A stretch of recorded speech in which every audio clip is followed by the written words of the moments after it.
하나님께서 애굽에서 고통을 당하던 이스라엘 백성들을 구출하시기 위해서 모세를 부르실 때 출애굽기 3장 9절 10절 말씀을 보면 이제 가라, 이스라엘 자손의 부르짖음이 내게 달하고 애굽 사람이 그들을 괴롭히는 학대도 내가 보았으니 이제 내가 너를 바로에게 보내어 너에게 내 백성 이스라엘 자손을 애굽에서 인도하여 내게 하리라, 이렇게 말씀을 하십니다. 모세를 그 이집트의 파라오에게 보내셔서 이스라엘 백성들을 인도해 내시겠다 말씀을 하시는 겁니다. 그러자 모세는 곧바로 출애굽기 3장 11절을 통해서 모세가 하나님께 아뢰되 내가 누구이기에 바로에게로 가며 이스라엘 자손을 애굽에서 인도하여 내리까, 이렇게 반응을 합니다. 당시 막강한 군대를 가지고 다스리던 그 애굽의 바로, 이 파라오에게 나 같은 것이 가서 뭘 하겠습니까? 이런 반응이죠. 그때서 하나님께서 다음 절에서요, 출애굽기 3장 12절에서 이런 표현을 합니다. 하나님이 이르시되 내가 반드시 너와 함께 있으리라. 네가 그 백성을 애굽에서 인도하여 낸 후에 너희가 이 산에서 하나님을 섬기리니 이것이 내가 너를 보낸 증거니라. 자, 이런 표현을 하십니다. 분명히 그 애굽의 바로의 손에서 건져내시고 이스라엘 백성들이 이 산에서 하나님을 섬기게 될 것이다, 이렇게 말씀을 하세요. 세번역 성경이 이 구절을 이렇게 번역해 주었습니다. 하나님이 대답하셨다. 내가 너와 함께 있겠다. 네가 이 백성을 이집트에서 이끌어낸 다음에 너희가 이 산 위에서 하나님을 예배하게 될 때 그것이 바로 내가 너를 보냈다는 징표가 될 것이다, 이렇게 번역을 해 주었습니다. 이집트로부터 구출을 받은 이스라엘 백성들이 바로 이 산 위에서 하나님을 섬긴다, 하나님을 예배하게 될 것이다. 그게 바로 징표다.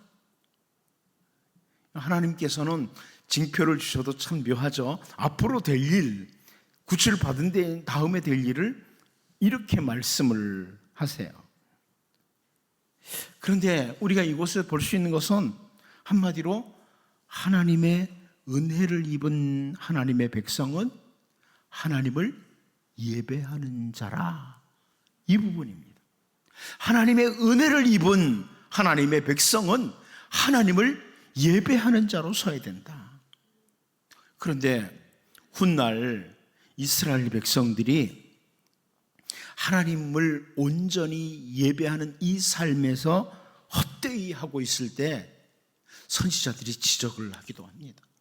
온전한 예배를 하지 않고 우상과 겸하여 섬길 때 이사야 1장 11절 12절에서 이런 표현하죠. 여호와께서 말씀하시되 너희의 무수한 재물이 내게 무엇이 유익하뇨? 나는 순양의 번제와 살찐 짐승의 기름에 배불렀고 나는 숫송아지나 어린 양이나 순염소의 피를 기뻐하지 아니하노라. 너희가 내 앞에 보이러 오니 이것을 누가 너희에게 요구하였느냐? 내 마당만 밟을 뿐이니라, 이런 표현을 하십니다. 여러분, 이 말씀은 그래도 나름대로 이스라엘 백성들이 하나님께 예배한다고 했는데요, 너무나 충격적인 말씀이에요. 하나님께서 기뻐하시지 않는 제사, 마당만 밟고 가는 예배라, 이렇게 표현을 선지자 이사야를 통해서 하시는 겁니다. 더 나아가서 선지자 예레미야는 예레미야 7장 11절을 통해서 내 이름으로 일컬음을 받는 이 집이 너희 눈에는 도둑의 소굴로 보이느냐? 보라, 나 곧 내가 그것을 보았노라. 여호와의 말씀이니라, 이렇게 말씀을 하십니다. 하나님을 예배하는 그 거룩한 성전, 이스라엘 백성들에게선 너무나 중요하게 여기는 그 예루살렘 성전을 가리켜서 선지자 예레미야가 도둑의 소굴이라, 이런 표현을 하면서 너희들이 드리는 예배는 참된 예배가 아니다. 이렇게 지적을 합니다. 여러분, 오늘 우리들은 하나님의 특별하신 은혜를 받고 하나님을 예배하는 예배자들입니다. 이제 오늘 본문 말씀을 살펴보면서 우리를 돌아보고 우리가 참된 예배자로 늘 하나님 앞에 섬으로 하나님 기뻐하시는 또 하나님의 은혜가 임하는 신실한 주님의 백성들로 설 수 있기를 바랍니다. 첫 번째로 우리는 오늘 본문을 통해서 하나님을 알고 드리는 예배, 이게 참 중요하다는 것을 확인하게 됩니다. 하나님을 알고 드리는 예배라. 우리 본문 22절을 같이 한번 다시 읽어봅니다. 시작. 너희는 알지 못하는 것을 예배하고 우리는 아는 것을 예배하노니 이는 구원이 유대인에게서 남이라. 이 구절을 새번역 성경 역시 이렇게 번역해 줬어요. 너희는 너희가 알지 못하는 것을 예배하고 우리는 우리가 아는 분을 예배한다. 구원은 유대 사람들에게서 나기 때문이다. 이렇게 표현을 해줬습니다. 사마리아 사람들과 유대인들의 차이를 설명해 주는 내용이에요. 당시 사마리아인들 그리고 유대인들의 차이를 예수님이 이렇게 설명해 주시는 겁니다. 당시 사마리아 사람들은 구약 성경 중에서 토라, 모세 오경만을 인정하고 역사서, 선지서들을 정경으로 인정하지 않았습니다. 그러니까 창세기, 출애굽기, 레위기, 민수기, 신명기 5권만 사마리아 사람들은 인정을 했어요. 나머지 성경들은 관심도 없었어요. 그러다 보니까 하나님을 알되 부분적으로만 알고 있었던 겁니다. 사마리아 사람들이 토라를 통해서 하나님을 알아요. 근데 하나님을 부분적으로만 알고 있고, 그것에 비해서 유대인들은 사마리아 사람들과 비교해서입니다. 유대인들이 온전히 알았다는 게 아니고 유대인들이 사마리아 사람들과 비교해서 볼 때 좀 더 온전한 지식으로 하나님을 알고 예배한다. 이 부분을 예수님이 설명하시는 겁니다. 성경의 일부분만을 붙들고 있는 사마리아 사람들과 달리 유대인들은 성경을 전체를, 구약 성경 전체를 바라보면서 믿고 예배한다. 이렇게 말씀하는 거죠. 그리고 이제 사마리아 사람들은 그들의 그 역사적인 배경과 함께, 여러분이 사마리아 사람들의 역사적인 배경을 제가 몇 번 설명드렸어요. 역사적인 배경과 함께 하나님과 우상이 혼합된 상태에서 예배를 하게 됩니다. 그러다 보니까 예수님께서 이렇게 지적을 하는 거예요. 그러니까 모세오경만 붙들고 있다 보니까 그 나머지 성경들을 인정하지 않고 그런 상태에서 그 이방 나라에서 들어온 우상 숭배와 함께 겸해서 하나님께 예배를 하니까 이렇게 예수님께서 지적을 하신다. 이게 학자들의 해석입니다. 아무튼 우리가 참된 예배자로 설 때 하나님을 올바로 아는 것은 아주 중요합니다.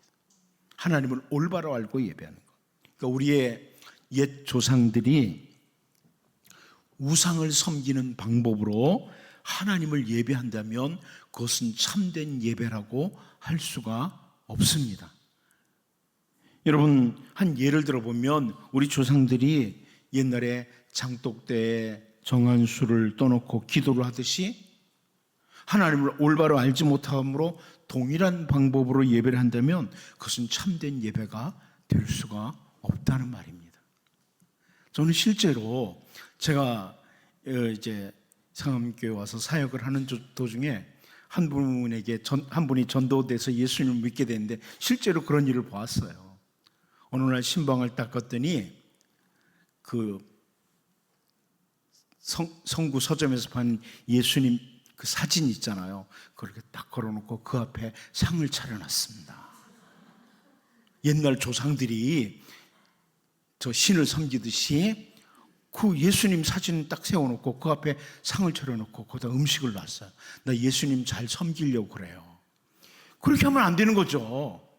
하나님을 올바로 알고 하나님 방법대로 말씀을 따라 하나님을 섬기는 것이 옳다는 말씀입니다. 하나님께서는 하나님의 귀한 종들을 통해서 또 그리고 성령의 감동으로 말미암아 성경을 기록하게 하셨고 하나님이 어떤 분이신지 알도록 해 주셨습니다. 그러므로 우리는 하나님의 말씀을 통하여 하나님을 더욱 올바로 알고 예배하는 예배자로 서는 것이 참된 예배이다. 좀 더 하나님을 알고 늘 성령과 말씀으로 하나님을 더욱 깊이 알아가며 하나님 기뻐하시는 참된 예배자들로 설 수 있기를 바랍니다. 두 번째는 구원의 은혜를 받은 자가 드리는 예배, 이게 참된 예배다. 구원의 은혜를 받은 자가 드리는 예배가 참된 예배다. 이것을 볼 수 있어요. 본문 22절을 다시 한번 읽어보겠습니다. 봅니다. 시작. 너희는 알지 못하는 것을 예배하고 우리는 아는 것을 예배하노니 이는 구원이 유대인에게서 남이라. 이 좀 상당히 좀 이해하기 어려운 부분인데 우리말 성경이 조금 더 쉽게 번역을 해줬어요.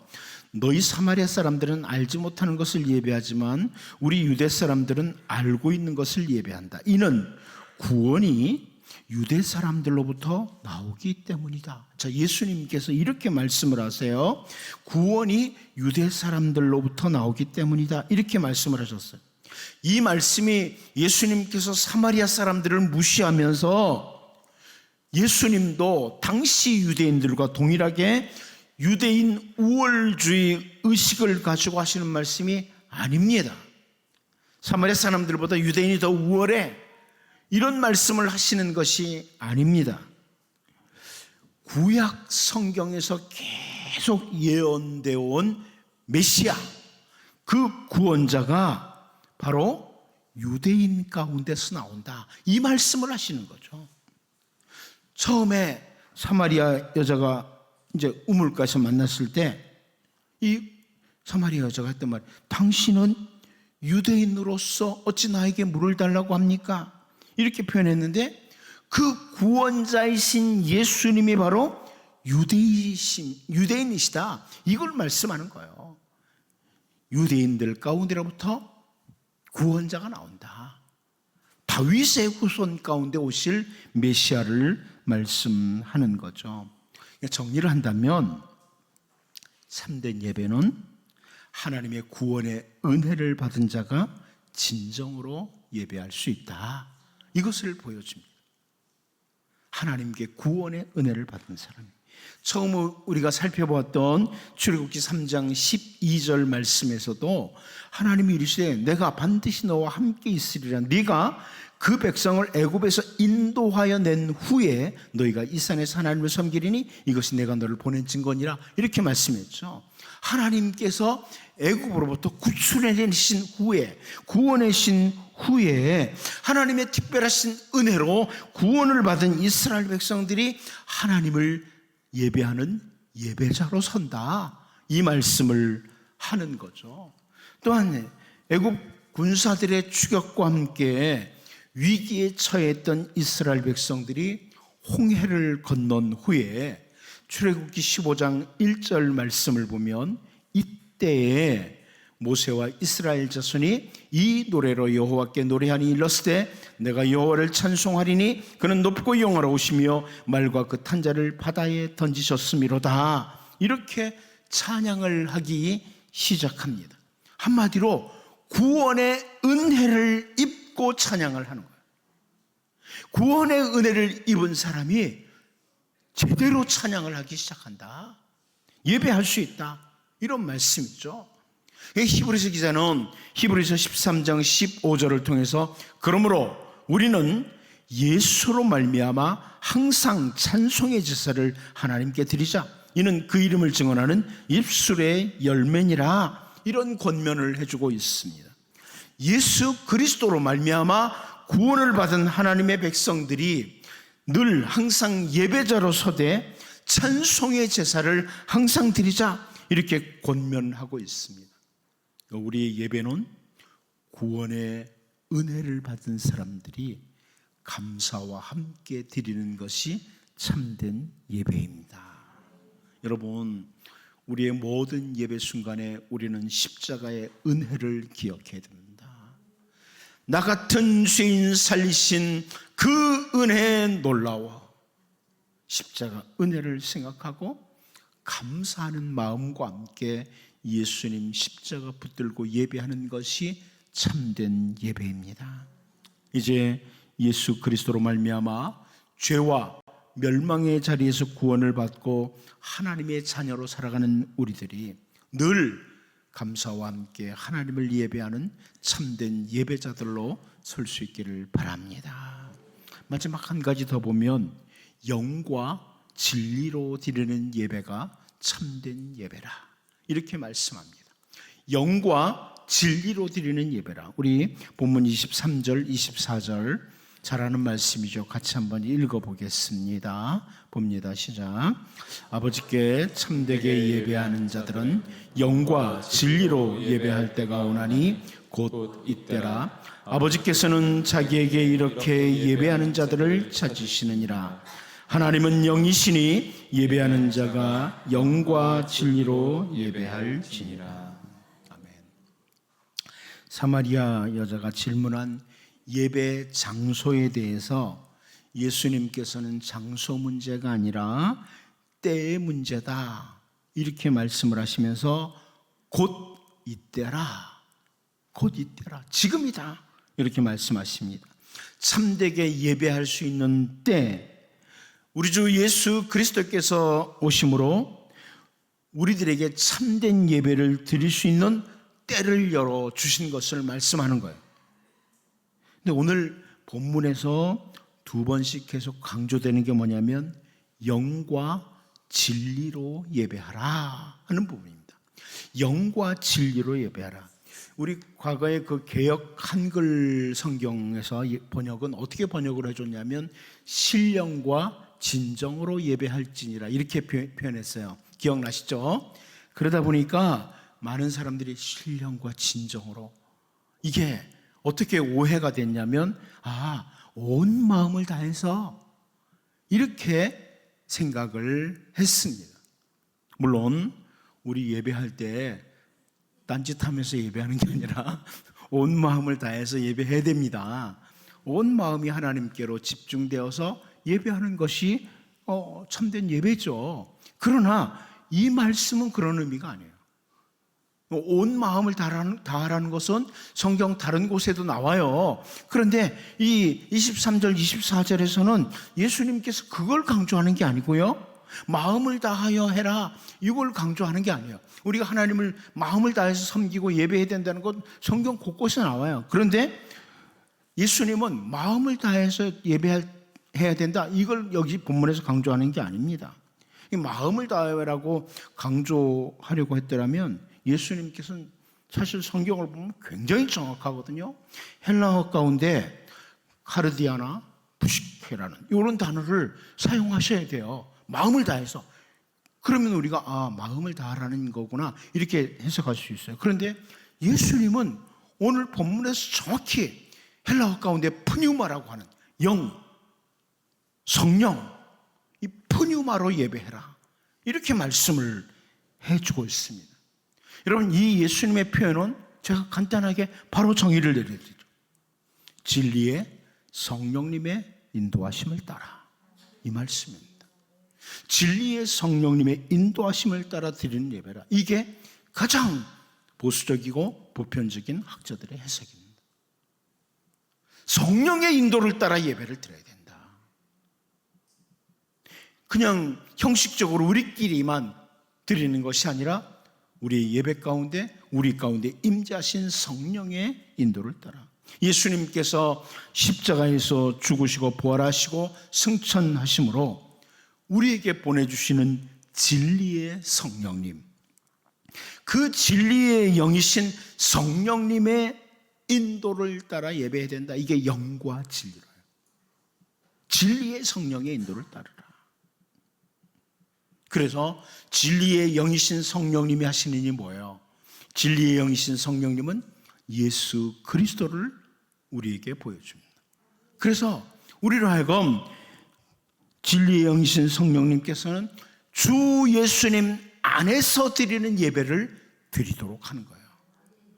우리가 단순히 정성을 다했다고 하나님이 받으신 게 아니라 예수님 안에서 예배할 수 있도록, 예수님의 십자가 붙들고 예배하도록, 나 같은 것의 예배를 하나님이 받으실지 않지만 오직 우리 주 예수 그리스도의 십자가 보혈을 의지하고 성령님의 인도를 따라 예배를 드릴 때 하나님께서는 우리의 예배를 기뻐 받으십니다.